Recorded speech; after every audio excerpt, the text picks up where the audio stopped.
Hey everybody, Kevin Duffy here of the Boston Herald at Gillette Stadium with Karen Gregan, Patriots beat columnist. We'll be heading down to Miami in a couple of days. Pats Dolphins.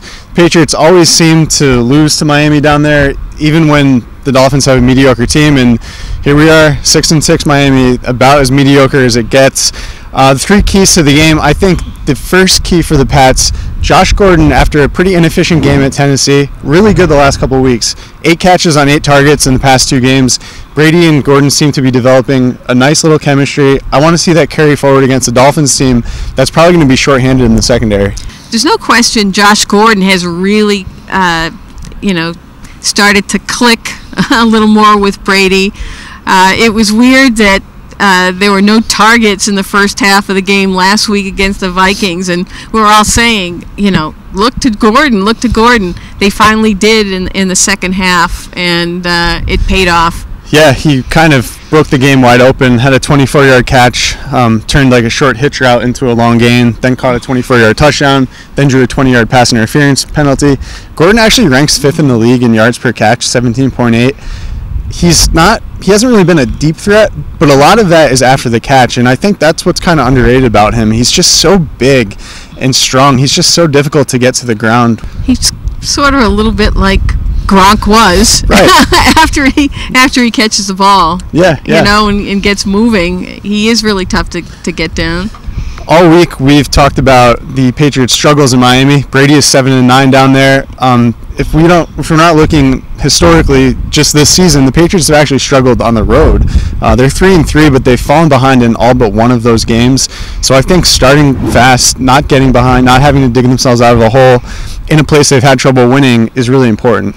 Yeah, and last week against the Vikings, the Patriots really, I thought, came out with a lot of energy and urgency, and they were really into it from jump. And if they could just take that blueprint or take how they play at home or how they start at home and carry that over onto the road, that's what they should do. I mean, because every time you see them play on the road, it's like it takes them a while to get going and wake up, get going. It was a little better against the Jets, but they were still lacking at the beginning. They still fell behind against the Jets. It still took them a while to get going, but it was the Jets.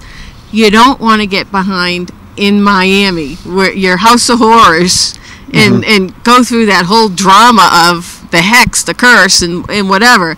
Start fast. One of us was actually impressed by the Jets game. So, I thought they were fine. I thought they played well.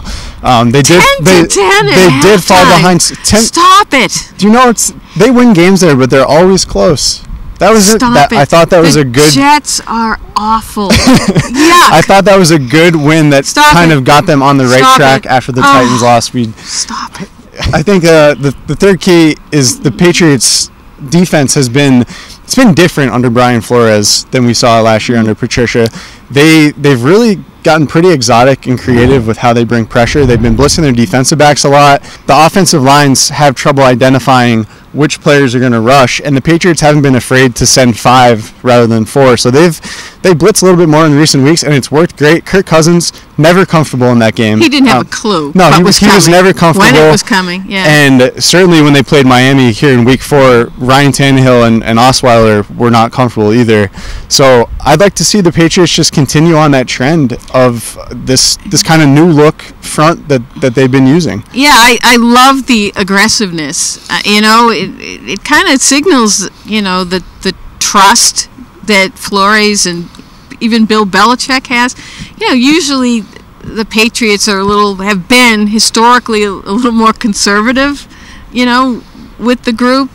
But, they have a lot of veterans in their secondary. The McCourty brothers, Duron Harmon. They've been around the block a little bit. Opposing offensive coordinators go in, and they don't really know what they're going to get when the Patriots start showing these different looks. Last week against Minnesota, you played 1 down lineman, 3 linebackers, and 7 defensive backs sometimes. They had 7. They were playing Obi Melifonwu, who was a 4th safety with 3 corners. So that's a new look for them, and that's someone that they might use to cover tight ends in this game and going forward. So there's just a lot of moving parts, and I think it's difficult for opposing offenses to figure out exactly what they're going up against. And it's great. You're getting it on film now, so teams down the road, Pittsburgh is looking at it like, Is that what they're going to do against us? Is it? Might they? Do we have to prepare for it? Yeah, we'll prepare for it. Maybe they'll do something completely different.